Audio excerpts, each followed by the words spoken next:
катастар Славе Трбевски, за што поточно станува збор? Агенцијата за катастар и недвижности согласно Законот за катастар и недвижности прави редовни обуки на геодетските компании, а благодарејќи на соработката, одличната соработка што имаме со геодетските фирми, со заедницата на единици на локална самоуправа, исто така ги правиме овие обуки. Имено Агенцијата за катастар и недвижности веќе преку 60% од барањата према агенцијата ги прима по електронски пат.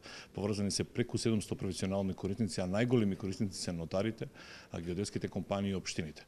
Денеска на ова обука фактички ќе ги промовираме дел од работите кои што изминатиот период, како комората на геодети, како нотарската комора, како исто така заедницата на единица на локална самоуправа ги побара од катастарот да бидат направени, се со цел да се олесни електронското работење. Знаете, веќе работиме во електронска околина и ние како катастар се надградуваме, излегуваме во пресет на барањата на нашите професионални корисници за да имаме поефикасна постапка. Имено најголемиот дел, најбитната работа која што денеска ќе ја промовираме е можноста да геодетските фирми, нотарите, кога ќе поднесат некое барање по електронски пат, а при тоа направат определена техничка грешка, определен технички пропуст, досега немаа можност истото да го коригираат. Предметот беше со одбивање, па се поднесуваше ново барање. Сега за прв пат е овозможено да референтот кој што го работи предметот во катастарот да извести по електронски пат нотарската канцеларија, геодетската компанија или општината да даде рок од 24 часа за отстранување на тој технички пропуст и без никаков надоместок барањето повторно по електронски пат да се достави до катастарот и понатака да се спроведе.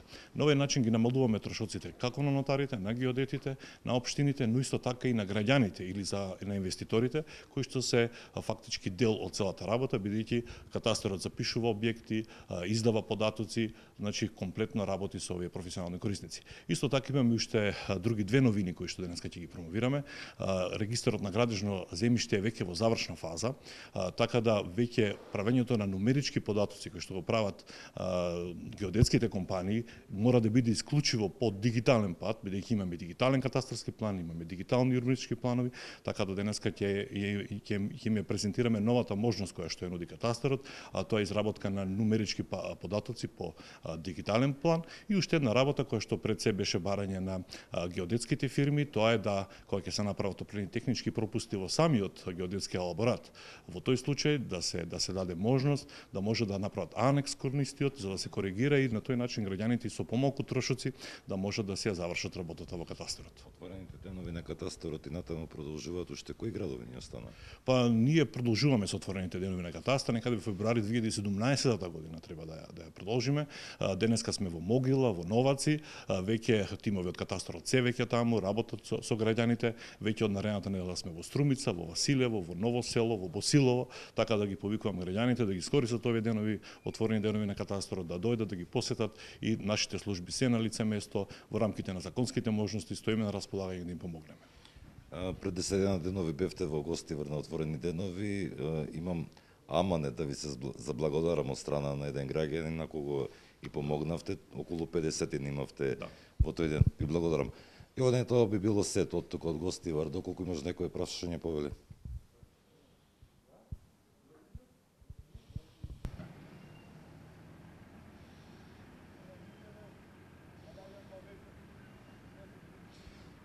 Токму и тоа се причините за наше повторно јавување и именно и нас медиумите не интересира кои се тие проекти кои ќе бидат опфатени, па разговараме со кандидатот за пратење госпоѓата Дафина Ивановска-Стојановска.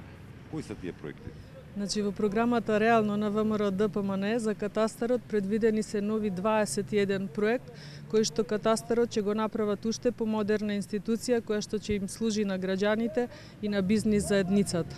Вредноста на овие проекти ќе биде над 23 милиони евра, а периодот за нивна реализација е од 2017 до 2020 година. Како едни од побитните проекти кои што посебно ќе го засегнат градот Гостивар и околината, јас би ги навела прво проектот ажурирање на катастарските парцели, втора фаза, која со вкупна вредност од 10 милиони евра, а со истиот ќе се направи нов премер во сите катастарски општини каде што катастарот порано бил воспоставен врз основа на попис или така наречен пописен катастар, како и нов премер за сите катастарски општини каде што катастарот е направен по пат на конверзија, односно не е извршен премер на парцелите. Со овој проект ќе се решат сите проблеми кои што ги имаат граѓаните со имотот во руралните средини во Република Македонија и нормално гостиварските села во околината на Гостивар. Вториот проект кој што би сакала да го напоменам е проектот премер на инфраструктури во државна и општинска сопственост, кој што е во вредност од 5 милиони евра. Со проектот во неколку фази ќе се премерат и ќе се запишат во катастарот водоводната инсталација во должина од 15.000 километри, канализацијската инсталација во должина од 12.000 километри, уличната мрежа во должина од 17.000 километри, како и други типови на инфраструктури во државна и во општинска сопственост. Со реализација на овој проект ќе се добие јасна слика за целокупната инфраструктура во државата, со што ќе се олесни интервенирањето на комуналните служби при дефекти, ќе се олесни планирањето на идните инфраструктури и инфраструктурите ќе се заштитат од можни оштетувања. ВМРО ДПМНЕ ќе продолжи со реформите во катастарот и ќе продолжи со реализација на системски проекти кои што ќе им служат на граѓаните на цела Република Македонија. Ви благодарам. Инаку со нас е и Горан Јовановски, председател на комората. Ова се дел од проектите кои што вие ги баравте. Слушнавме дека прифатени се 21 накусо. Може да ни кажете кои останати проекти се? Комората на овластени геодети као членка на Европската асоциација на геодети сака да ги запази европските текови и развој на Република Македонија да стигне до тоа ниво кој го имаат и европските држави. Покрај овие проекти што ги напомена госпоѓата Дафина Јовановска, во нашите барања за изведување на сите оперативно-теренски работи кои што треба да ги вршат членките на комората, се и ортофото и лазерско скенирање на цела територија на Република Македонија, потоа воспоставување на тродимензионалниот 3D катастар, регистарот на градежно земјиште, постанувањето на новиот адресен регистар на Република Македонија, како и масовна проценка на недвижностите.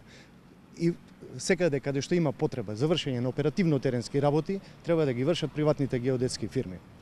Благодарам. Сето ова треба да го реализира катастарот на Република Македонија. Директоре, изводливо се? Да, секако. Агенцијата за катастар и недвижности во изминативе години се покаже како институција која што е спремна да реализира системски проекти. Инспајр директивата на Европската унија, другата регулатива на Европската унија, другите регулативи, другите директиви кои што налагаат Република Македонија да го приспособи своето законодавство, но и теренски да ги обезбеди сите податоци, го прави катастарот тоа на најдобар можен начин. Проектите што беа спомнати, како и многу други проекти, ќе бидат реализирани и тоа е една од стратешките цели на Агенцијата за катастар и недвижности. Значи, подобрување на регистрите во Република Македонија, усогласување со европските регистри, значи европските правила, европските текови, исто така и правење на други проекти кои што ќе значат подобрување на условите за правење бизнис во делот на бизнис заедницата, подобрување на податоците на катастарот, што ќе значи решавање на имотноправните проблеми на граѓаните, на бизнисмените и конечно премер на целокупното земјиште во Република Македонија, што значи за секоја педа земја во Република Македонија мора да се знае кој е сопственикот. Благодарам. Јована, бидејќи бевме малку подолги, јас не би одземал повеќе време доколку имаш некој прашање, повели.